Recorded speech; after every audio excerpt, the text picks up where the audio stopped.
I was crouched outside their kitchen window, hidden in the shadows, listening as they laughed about faking Mom's heart surgery for $65,000, 5 years. I had paid their bills, bailed them out, and watched them treat me like a doormat. That night, something inside me snapped and I knew I was about to serve the ultimate revenge. If you've ever been betrayed, underestimated, or treated like you don't matter, hit that subscribe button now, like this video, and comment below if you're ready to witness a story where patience, strategy, and justice collide and pay off in the sweetest way possible. I need you to understand the history first. My name is Samantha, and for as long as I can remember, I was the one who kept everything together.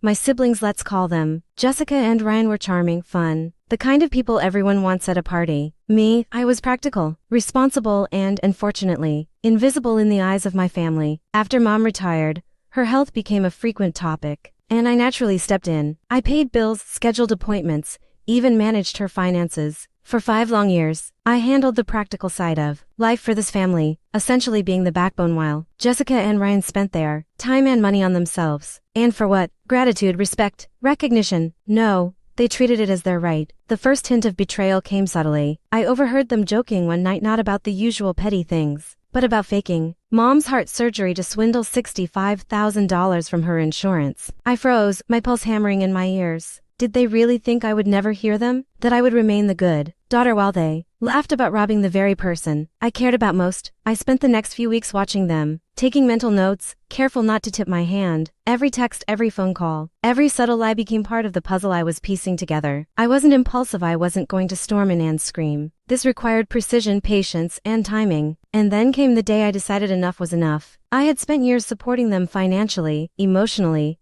and socially. I had been generous, understanding, and forgiving. But generosity had limits, and they had crossed them. That night, I stayed hidden outside their kitchen window, recording everything, every laugh, every scheme. Hearing their plan in their own words, that was the fuel I needed. The next step wasn't easy. I needed leverage, and I needed it to be undeniable. So I contacted a lawyer I trusted, someone who specialized in fraud and family disputes. I prepared documentation of the $55,000 scheme, along with evidence of years of financial dependency and manipulation. I also gathered proof of their reckless spending and irresponsible behavior, creating a case that was airtight. It's strange how betrayal sharpens your mind. For weeks, I replayed the recording in my head, imagining confrontations, weighing outcomes, and envisioning the ultimate payoff. I wasn't just angry, I was focused, calculating. Every detail mattered, the words they used, the timing, the witnesses. The day I executed my plan, I walked into their home with documents in hand and a calm I didn't quite feel inside. Jessica and Ryan were sitting in the living room, casually chatting, unaware that I now held all the cards. I let them chatter for a minute, letting the tension build. Then I cleared my throat and said, I think we need to talk about Mom, and your little scheme. Their expressions shifted instantly from amusement to panic. What are you talking about? Jessica stammered. Ryan's eyes darted to the door as if there was a way to escape reality. But there was none. I handed them the printouts, the recording, and the legal notice. I've documented everything, I said steadily, and I've informed Mom and her insurance company. Any attempt to pursue this plan will have legal consequences, including reimbursement and potential criminal charges. For the first time,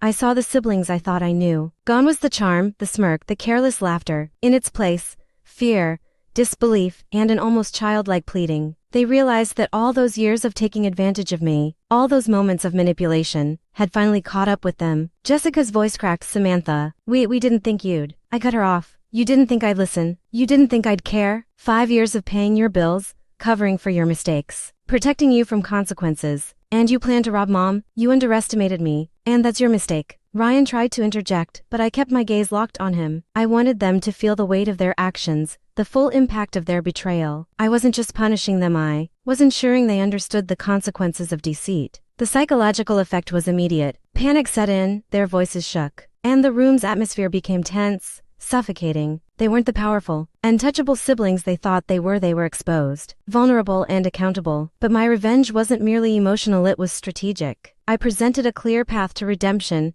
full transparency, written apologies, and restitution. Failure to comply would trigger formal legal actions. The combination of shame, fear, and undeniable proof was more effective than any yelling, crying, or confrontation could have been. As the days passed, I watched the ripple effect. My siblings became cautious, restrained, almost obedient. They couldn't lie, couldn't manipulate, couldn't pretend. For the first time in years, I had power over the situation, not out of cruelty, but out of justice and necessity. And the best part, Mom never had to know the full extent of the plan. She saw the calm resolution, the change in her children's behavior, and assumed I simply intervened to keep her safe. It was poetic justice. I ensured protection, accountability, and lesson learning without shattering her peace. Reflecting on it now, I realized the revenge wasn't just about the $55,000 or the scheme. It was about reclaiming respect, enforcing boundaries, and demonstrating that betrayal has consequences. The satisfaction came not from their suffering but from the validation of my own judgment, intelligence, and patience. The day I left their house,